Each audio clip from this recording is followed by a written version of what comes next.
Pues gracias por la invitación, antes de todo.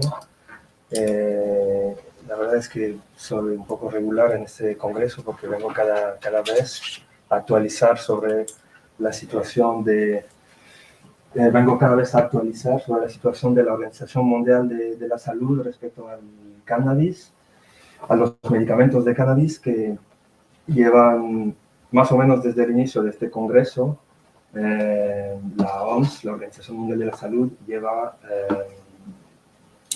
revisando, haciendo una evaluación científica de los medicamentos de cannabis, del uso del cannabis y de los cannabinoides en medicina. Entonces voy a hablar hoy de lo que puede ser la última etapa, porque estamos al final de este recorrido. Pero tengo que introducir un poco el derecho internacional que fiscaliza el cannabis y los cannabinoides, que es el derecho internacional de fiscalización de medicamentos o de drogas, que tiene dos objetivos, básicamente. Por un lado, garantizar el acceso a estos medicamentos, el acceso y la disponibilidad para fines medicinales e investigación, y por otro lado, evitar lo que se llama la diversión, que es la salida de los medicamentos del circuito sanitario y el uso problemático. Para ello imponen un régimen de fiscalización a ciertos medicamentos que se dice que son los medicamentos que generan dependencia, pero en realidad no todos los medicamentos que generan dependencia están fiscalizados, sino suelen ser los que provocan o que generan algún tipo de placer o de efectos recreativos, como se suele decir. Tenemos dos convenciones, dos tratados internacionales que controlan, uno el cannabis y sus productos, que es la Convención del 61, y la otra del 71, que regula el THC y los cannabinoides asociados.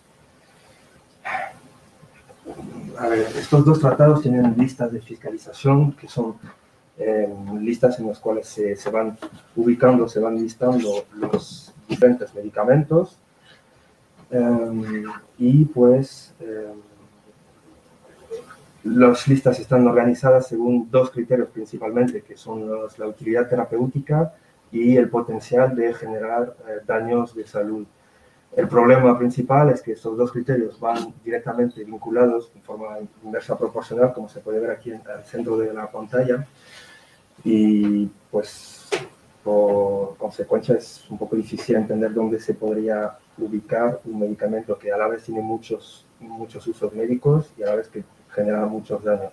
Aquí se ve que los medicamentos que estarían arriba de las listas generan supuestamente muchos daños con muy pocos usos médicos, mientras que abajo de las listas es al revés.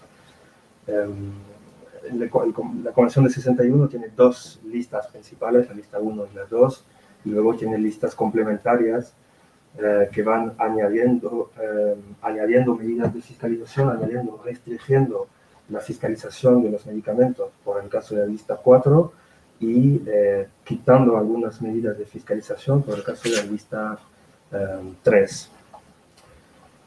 Y el convenio de 71 es un poco más fácil de leer porque se ve que las listas van por orden y arriba tenemos las sustancias más supuestamente peligrosas y con más daños, y trabajando por abajo. Las medidas de fiscalización son más estrictas por los medicamentos que están en las listas de arriba y más leves por las drogas ubicadas en las listas de abajo. Y entonces actualmente, hoy en día y desde el 91, el cannabis y los medicamentos del cannabis, los productos del cannabis para uso medicinal y los cannabinoides, el THC, están fiscalizados de esta manera. Se ve que hay pues 8 entradas de fiscalización, 2 convenciones y un total de 4 listas. La Organización Mundial de la Salud lo que ha hecho es analizar todos los datos que ha podido encontrar sobre el cannabis, los medicamentos del cannabis para uso en medicina, y intentar ver si estos niveles de fiscalización correspondían a la evidencia científica.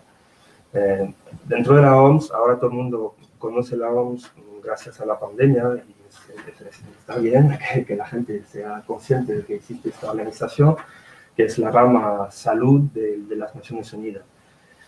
Es bastante politizado como organismo, pero tiene unos comités de expertos que son, eso sí, independientes. No sé, voy a quitar eso porque me cuesta bastante.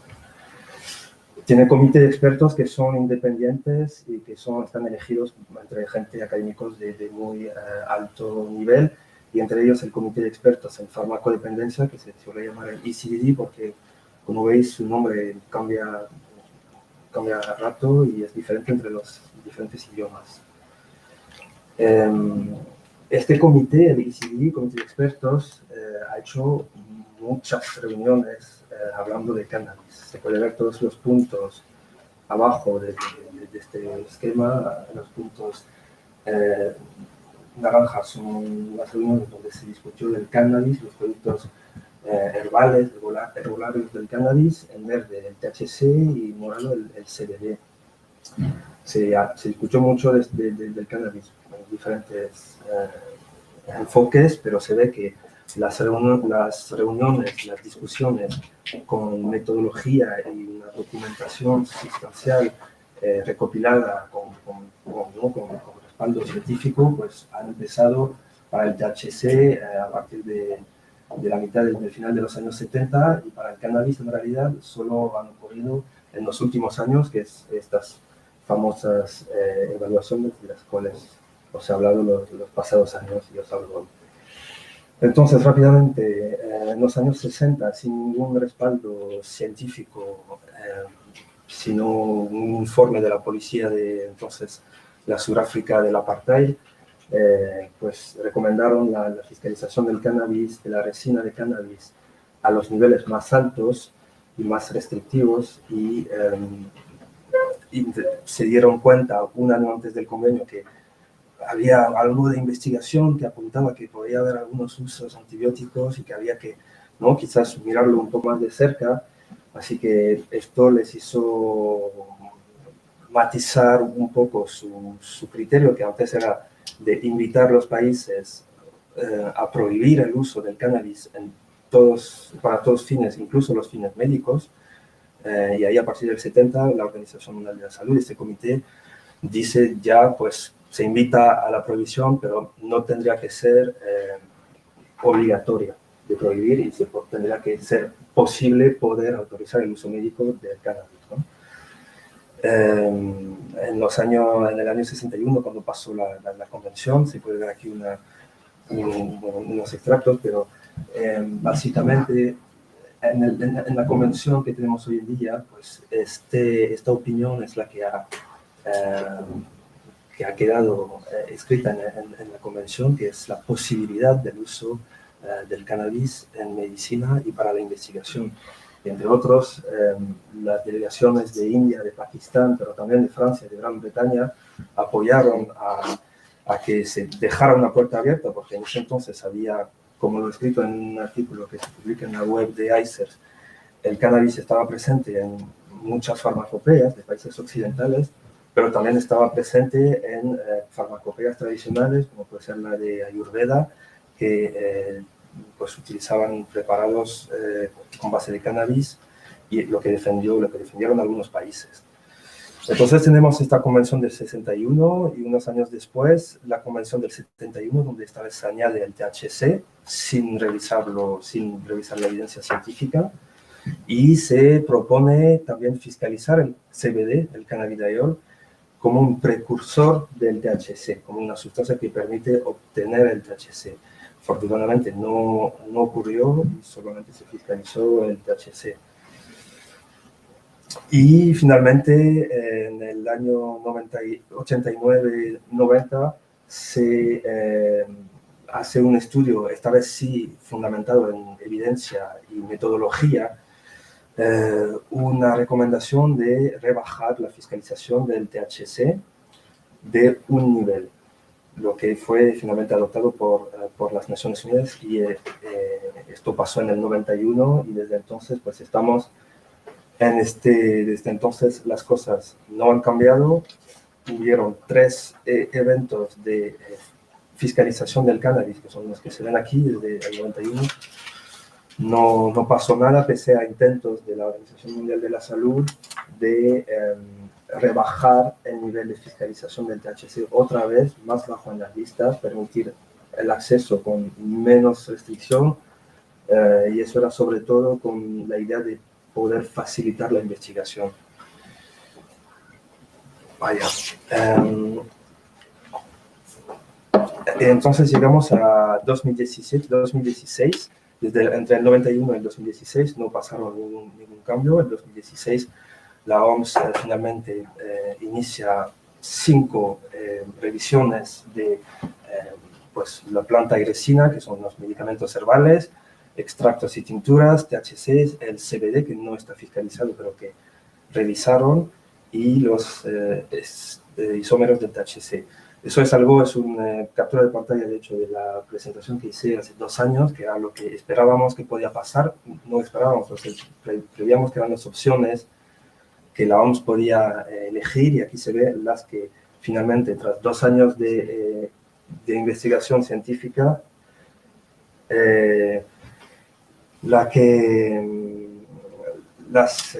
digamos, las conclusiones, los resultados de 2 años de evaluación científica fueron más o menos estos, que son bastante positivos, pero como lo vemos también no está todo en el verde, y han tenido un criterio de cierta moderación que a mi juicio es bastante positivo.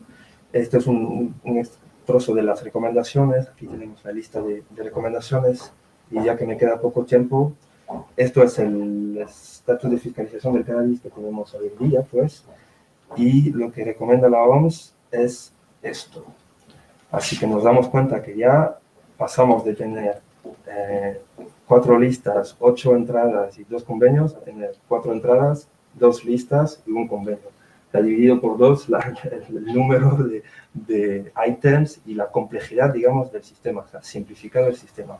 Pero también hay esta ubicación de preparados en la lista 3, que es muy interesante porque pongo aquí variables según el país. En realidad, la Organización Mundial de la Salud el comité de expertos en realidad deja a criterio de cada país, de cada jurisdicción, o sea, la agencia del medicamento, o sea, quien sea, la posibilidad de elegir la lista de preparados que considera oportunos ofrecer en un estado de fiscalización más bajo. Por ejemplo, los preparados de lista 3 no se les requiere necesariamente prescripción médica, receta médica, pero también se puede aplicar otro tipo de sistema. Por ejemplo, los de lista 1 necesitan receta médica de estupefacientes, numerotada, etcétera, etcétera, con copias. Los farmacéuticos conocen esto. Pues ubicar un preparado en la lista 3 permite acceder con una receta clásica o sin receta, según el criterio en realidad de cada país. Y no se limita a tipos de preparados o de formulaciones, sino que lo deja amplio para que en Países Bajos, donde el bedrocan, que son básicamente frutas partenocárpicas, que son cogollos de cannabis, es un preparado según la legislación holandesa, y se podría pues, corresponder a la lista 3. En India los preparados de Ayurveda podrían corresponder, aquí el Sativex también podría corresponder. Aquí después un poco el resultado de la evaluación de la OMS, que desgraciadamente no ha pasado ya en el derecho internacional, sino que requiere una adopción por una comisión de Naciones Unidas, que se va a reunir el 4 de diciembre y tomar pues, decisiones. Se espera decisiones finales, pero con la pandemia puede que tarde un poco más en realidad, sobre estas recomendaciones, y ver si pasan a ser parte del derecho internacional, y si se rebaja estos criterios de fiscalización a nivel global. Estos son los países que van a tener que tomar esta decisión en diciembre. Como lo veis, España está dentro. Hay un pequeño matiz en Europa, es que todos los países de la Unión Europea, que también están miembros de la Comisión de Estupefacientes, de esta comisión, se acuerdan antes de un voto común, se ponen de acuerdo en votar la misma cosa, y entonces España no tiene todo, y los otros países europeos no tienen toda la la soberanía o digamos, la magnitud que podrían desear en este momento. Rápidamente, esta es una página web que tengo online, donde se sigue todo este proceso desde cerca, las posiciones de varios estados, de varias agencias de Naciones Unidas, los aportes que pueden hacer varios contribuyentes y posiciones de algunos países.